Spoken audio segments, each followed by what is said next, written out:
सिद्धिविनायक मंदिराच्या दानातील चोरी प्रकरण आणि या प्रकरणी ट्रस्टचे अध्यक्ष सदा सरवणकर यांनी भाष्य करत ठाकरे सेनेवर गंभीर आरोप केलेला आहे। सगळे कर्मचारी 4-5 दिवस तुरुंगात होते। चोरी करणारे जे प्रमुख होते त्यांना विशाखा राऊत यांनी कामाला ठेवलं होतं।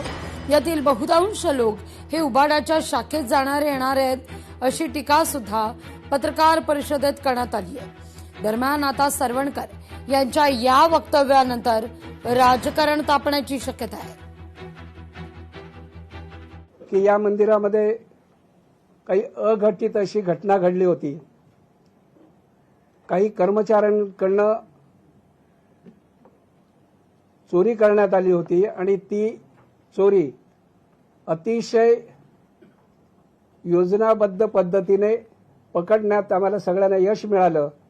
ताबडतोब त्याच दिवशी ज्या वेळेला आम्हाला ते सीसीटीव्ही मध्ये दिसलं 5 मिनिटाचा विलंब न करता ताबडतोब पोलिसांना तक्रार करण्यात आली आणि पोलिसांनी त्यांना अरेस्ट केलं।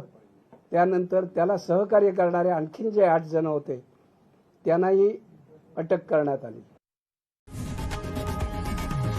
लोकशाही मराठी ऐका, पहा, जागरूक रहा।